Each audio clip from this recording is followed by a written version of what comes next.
Bonjour, nous allons appréhender en introduction le logiciel Gantt Project. C'est un logiciel libre téléchargeable depuis Internet. Lorsque vous aurez téléchargé depuis par exemple le moteur de Google, le logiciel est ensuite installé. L'interface générale du logiciel se présente ainsi, avec deux onglets qui sont les onglets où on va lister les différentes tâches à effectuer d'un côté, et d'un autre côté les personnes ressources humaines ou autres qui vont être affectées aux tâches. Chaque ressource humaine a un rôle dans la tâche à effectuer. Donc ces rôles-là ne sont pas définis. Donc on va commencer par exemple par remplir des rôles. Pour remplir des rôles affectés ensuite à des personnes, on va aller dans différents menus ici. Donc édition préférences. Et vous voyez qu'il y a tout un tas de choses à découvrir, mais pour remplir les rôles, voilà. Par exemple, au niveau des rôles, il y a par exemple chef de projet multimédia, donc on saisit directement. Chef de projet, on fait entrer. Ensuite, par exemple, infographiste.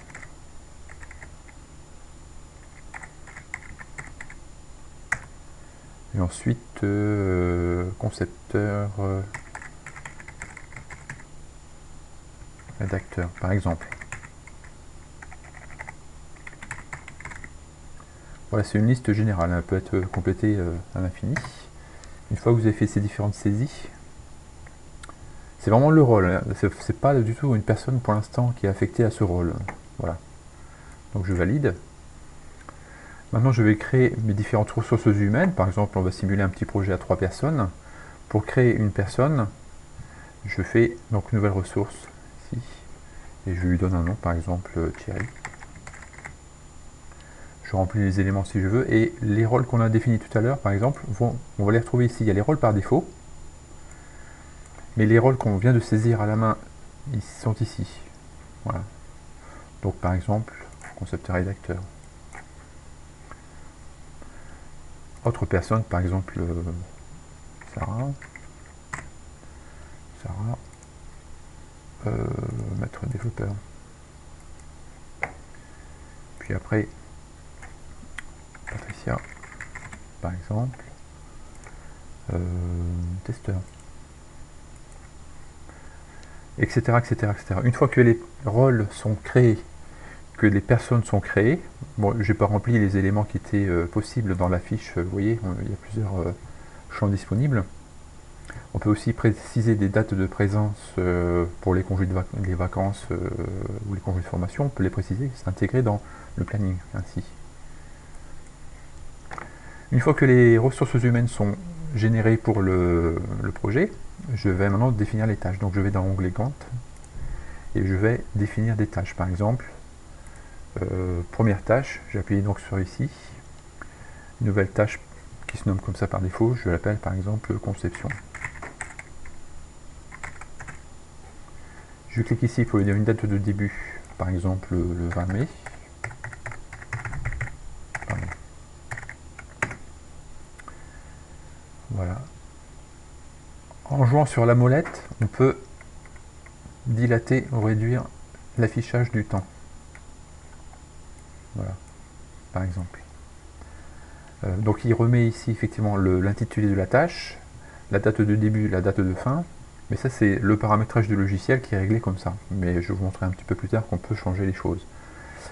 Pour cette phase de conception, effectivement, donc je vais mettre plutôt une date un peu plus longue,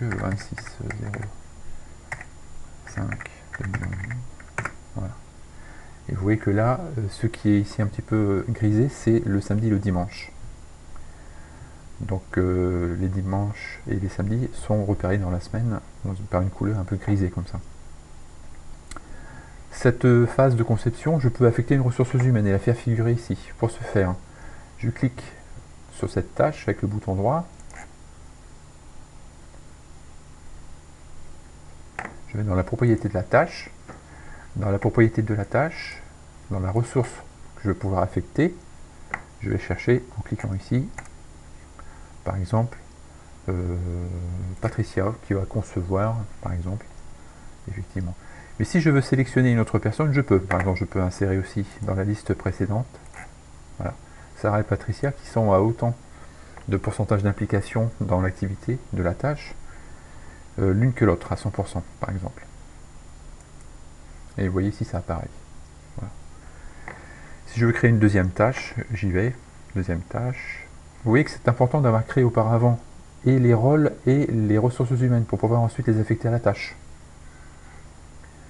Je vais créer une nouvelle tâche, par exemple ici, je l'appelle multimédiatisation.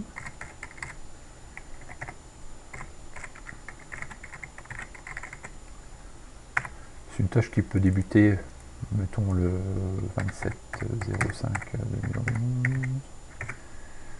Voilà, qui va se terminer. Par exemple, par défaut, vous voyez, il me rajoute quelques durées qui est insignifiante. Je vais mettre 31.